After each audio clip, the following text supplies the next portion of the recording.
Welcome to the Win-Win Evangelism podcast. My name's Tina Waldron from Evangelism in Australia. Well, it's been an incredible year, equipping believers across Australia and beyond to share their faith in everyday ways.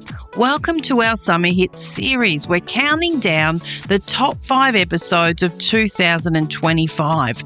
Thanks for listening and making this podcast a part of your week. You know, I'm really excited for 2026 and all the Lord's going to do in and through your life and mine.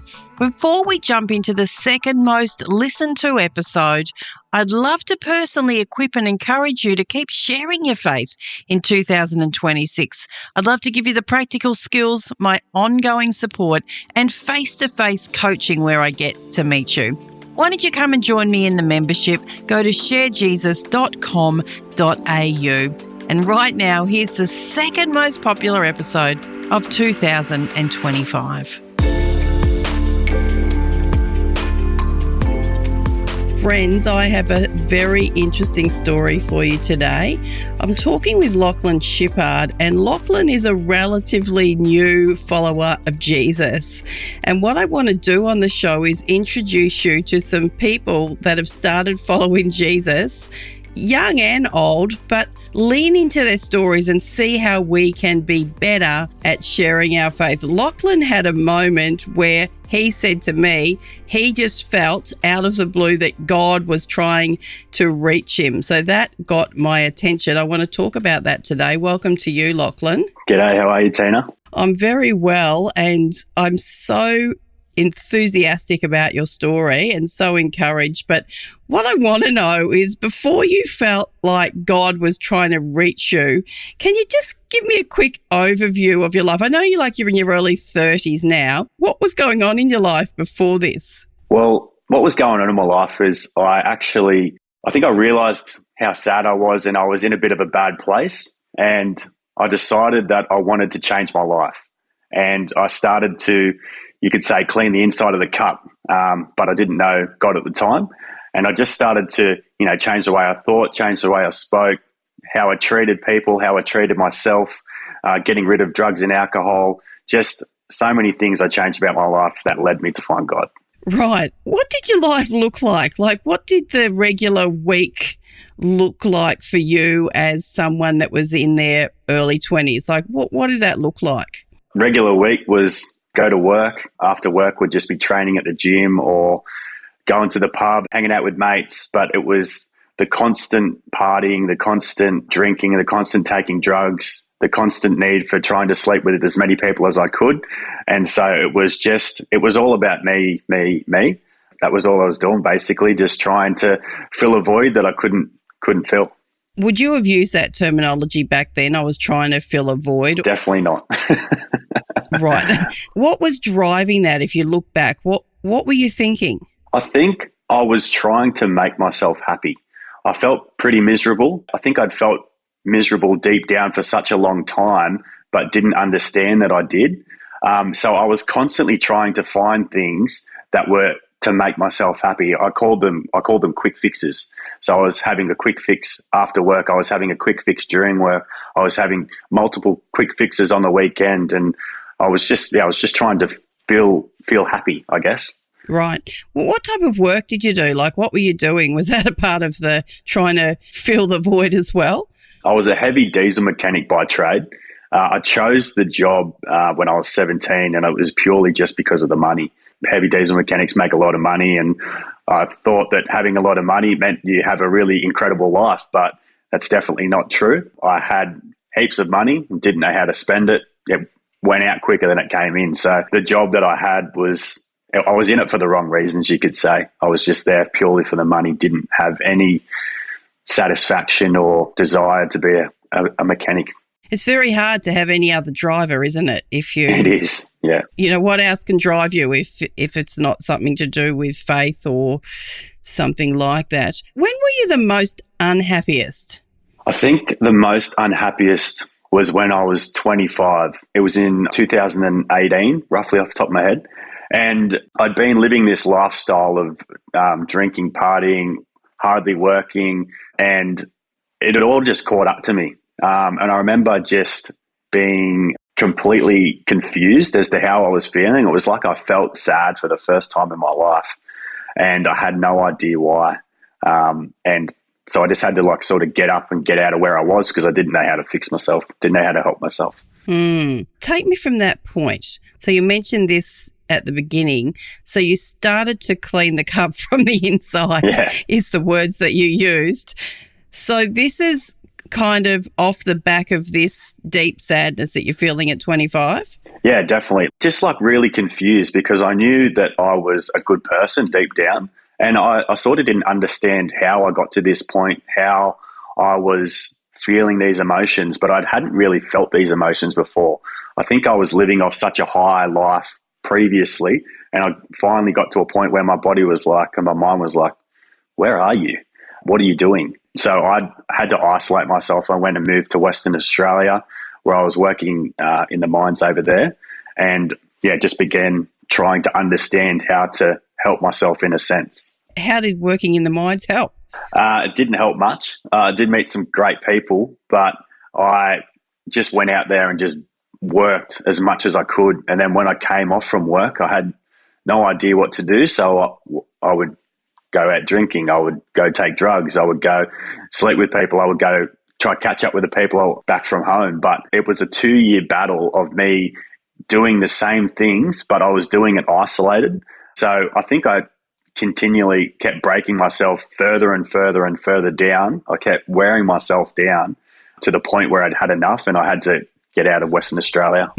I shouldn't laugh, but it sounds like you changed locations feeling like that would be the answer. Yeah, definitely. I definitely thought that would be the answer, yeah. Okay, so you left the mine. So where did you go? Well, I actually moved to Queensland where I worked in a job in civil construction, just operating on or working on their machinery. It's just the same job, just with smaller gear. I was making less money. I was still living the exact same lifestyle. I tried to deal some cocaine because I was trying to make some extra money. I was still partying every weekend. I was still doing some very silly things. And it all caught up to me one day in Queensland. It's an amazing story, and I'm not trying to be disrespectful, but there's so many things I think of my own story where I'm laughing thinking, gosh, I did so many similar things on, trying to fulfill that void in life. So what happens then in Queensland? In Queensland, I still remember it. I can't remember the exact date, but I had just finished work. It was Friday afternoon. The job that I had was terrible. They were short-staffed. We were working so much and I wasn't getting the money that I used to make in the mines. I left work, I was driving home, and I just started to think about my life. I was like, I didn't like who I was. I had no money. My rent was due. I had no food in the pantry.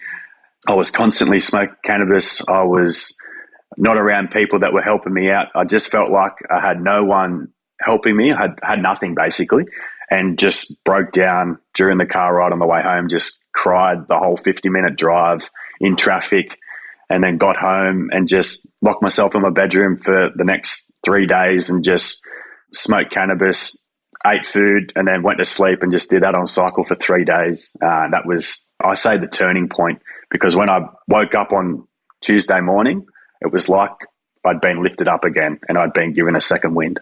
All right, so that intrigues me. So you wake up, and is this the point where you feel like, I think God is trying to reach me? Definitely. I still did not know God. This was in 2021, I think around September. I thought it was myself. I was like, come on, mate, let's go. Let's get up. Let's do something else. So I contemplated on moving back to Western Australia to try and make more money, or to move back home in Newcastle to move in with some friends and be around some people that could help me out. And luckily enough, I actually moved back with my mates, and that was a turning point, but still didn't know God at this time. Okay, so why was it a turning point? Why was it such a turning point? I think it was such a turning point because of the realizations that I had. Like, I realized in that moment that I needed help. I realized that I needed to take accountability for my life. And I think I realized that I had to get rid of this victim mentality that I'd been holding on to for such a long time. all my problems weren't my problems, they were everyone else's, and I hadn't ruined my life. People's influences had ruined my life. And so it was the starting point was getting rid of those three things out of my life, and they were completely shattered after that. So fast forward and you come to this moment where you think, I think that God's trying to reach me. Are you saying to me that even though you tried to, that was a big turning point and life was looking a bit different, you still didn't feel like the void was filled? Yeah, definitely. Like I'd changed so many things about my life, and I call it miserably happy because it was the happiest I'd ever been in my life. I was drug and alcohol free. I was fit and healthy. I had great people around me. I'd changed my career to helping people. I'd changed all these things about me. I could talk to people, have a normal conversation when I wasn't on drugs or alcohol. And I was still miserable. Like I felt like, why do I feel like this? Why am I still feeling like I'm not enough, or feeling like I haven't done anything crazy? Because I had changed so many things about my life, but I just still felt like there was something missing, and I still couldn't figure out what it was. All right. So we must be getting near that point where you feel like, I think that God is trying to reach me. Definitely. It was around July 2024, and I was in a relationship, and this girl that I was in a relationship was really nice, incredible person, but the relationship just sort of fell out from underneath my feet, and I was sort of contemplating, am I going to marry this person, or am I going to leave this person? We had a dog together. It was a really confusing time because it just fell out from nothing. After that sort of encounter, and then moving back in with my parents at that time, that's when I had the light bulb moment, when God came to me and said, reach out to me. How did that even look? I mean, that not many people say that. Oh, yeah, had a light bulb moment. God just came and said, reach out to me. Where were you? How did it look? Well, I was sitting in my bedroom at my mum and dad's house, and I was just sitting there, and I remember I'd been thinking about it for a couple of weeks. I was like, I've got a new fresh start at life. I'm going to go move to Canada. I'm going to go volunteer. I'm going to go figure out, what life's about. I'm going to go find who I am. And I was sitting in my bedroom, and I just had the thought that God wanted to speak to me. And I said, that's ridiculous. Like, I'm not doing that. I'm not reaching out to God. Like, what does that even mean? Like, the thought was so extreme. I'd never even thought it before. And I said, not doing that. And I was like, I got Canada on my mind. I got saving on my mind. I'm in this great new place. I don't need God. Like, I'm going to go help myself. About 20 minutes later, the feeling came back. The thought came back. It just showered me with you have to do this now. Like, you have to come and talk to me now. And then I was in that moment, I was like, all right, I have to do this. I have to talk to God somehow. And it was just that's what happened. It just sort of come over me. Such a great story. I had one of those moments though, Lockie. Really? I had one of those where I did in California when I met Jesus, and I had this thought, if you don't change your life right now, you certainly wouldn't go to heaven if it existed. Yeah, wow. Just from nowhere, random. Yeah. But anyway, so I love these stories. So what did you do? What happens? Well, because I wasn't really surrounded by anyone going to church or, a true believer of Jesus. My best mate had an older brother that I knew was a Christian. I'd spoken to him a few times over Strava and over text message. And I just messaged him and I was like, hey, bro, what are you up to? I think God's trying to talk to me. Can you help me out? And he talked to me. He helped me understand what I was going through. He tried to talk to me about Jesus. Like, I'd known who Jesus was. Like, I knew through school that he died on the cross, and that was about it. But still, he kept saying all these beautiful things about Jesus, and it was like it was all going over my head. I was just like, I don't get it. Right. So when did you get it? When did it kind of lock in? Well, we're doing a Bible study through the week, and I actually went to church with him that weekend and gave my life to Jesus, but I still did not understand it. I just felt like I was being guided to this place, and I just gave my life to Jesus. But it wasn't until the next week. So the next week I was trying to pray. I was trying to be a Christian. You could say I didn't know what I was doing. Like I was just trying to be better. From when I woke up to when I went to sleep, all I could think about was God. And I couldn't understand why he was just taking over my whole mind every single second of the day. And I went to church the following Sunday, and was an incredible service. And Dave, the pastor from the church that I was attending, came over and gave me my first Bible that night. And I took it home and just kept reading about Jesus in Matthew.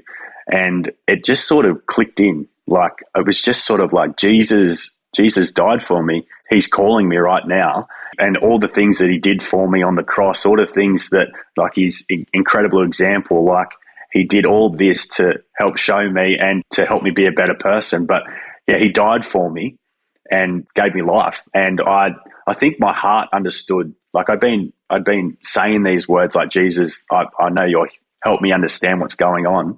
But that night, my heart caught up to what my mouth was saying, and my heart knew what was going on. And I prayed to him that night and told him I loved him and said, help me be better, help me be a better person, help me in every single way take over my life. And it was an incredible moment. Wow. Yeah, that is quite a story. Absolutely amazing. So now let's have a bit of a moment of honesty. So now you've been following Jesus for, a short while, around the year. What's your own thoughts on reaching other people? Like, what do you now think is most helpful for you to be able to share your faith in Christ with others? And obviously will be informed by your own story. So I'm just intrigued by how you see that now, and what do you do? For the last 4 or 5 years, I have been self-reflecting on how I treat myself, on how I treat other people, and every situation. Like it's ingrained in my being now. So I think it's a massive part that, we remove the log from our own eye before we move the speck from someone else. So it's not being like inwardly focused, but it's being like seeing how you react, seeing how you talk to people, seeing how you handle situations, and knowing who Jesus is and adapting that into your life.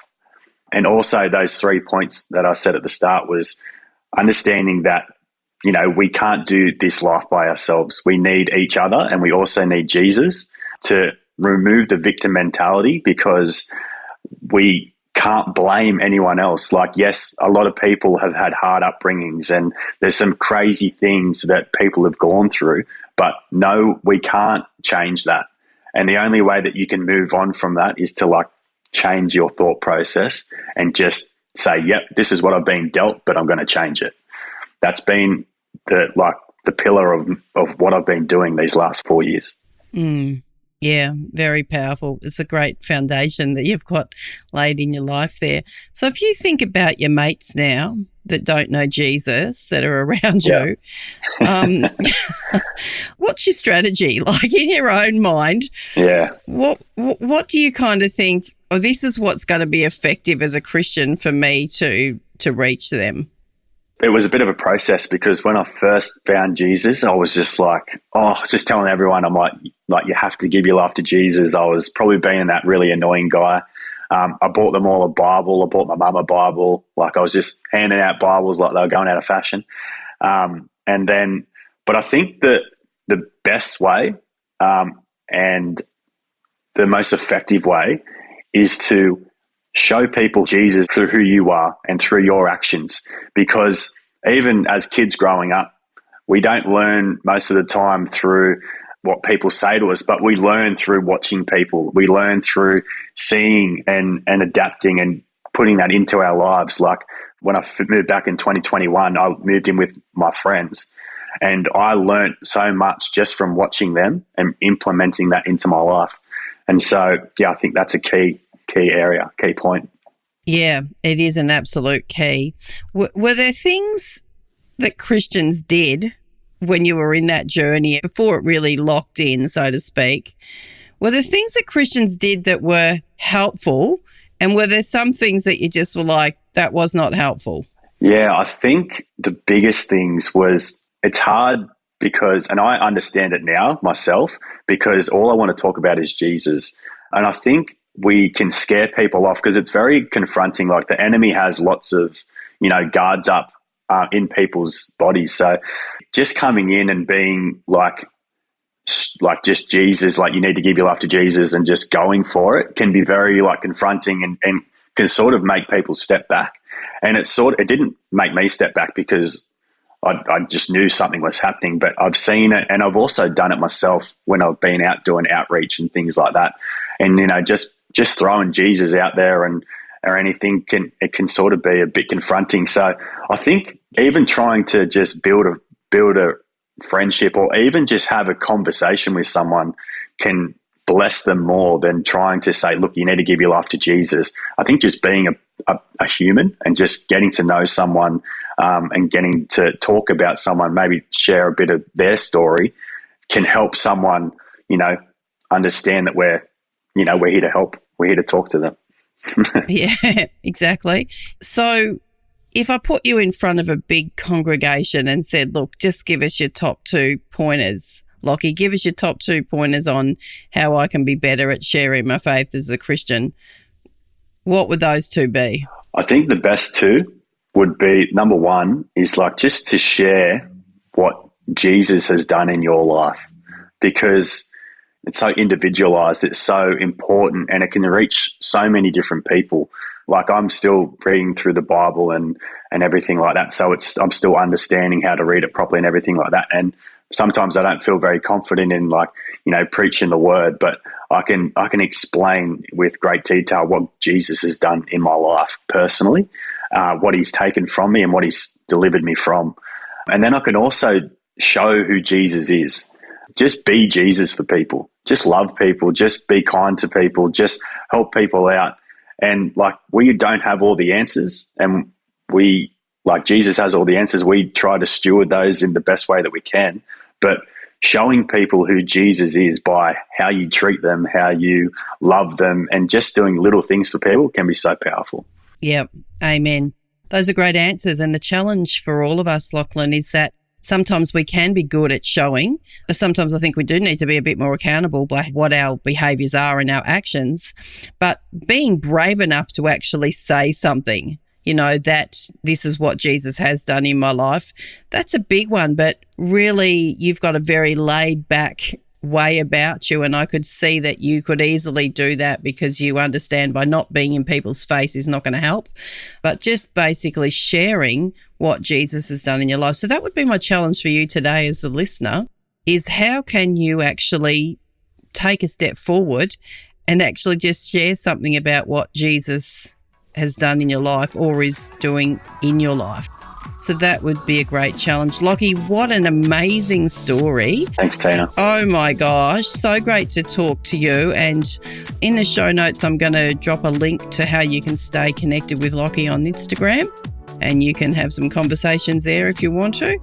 And this has been a great conversation. So I hope and pray that you've got some great information today and that you can implement this in your life. Lachie, thank you again. It's great having you on the show. Thanks, Tina. Thanks for having me.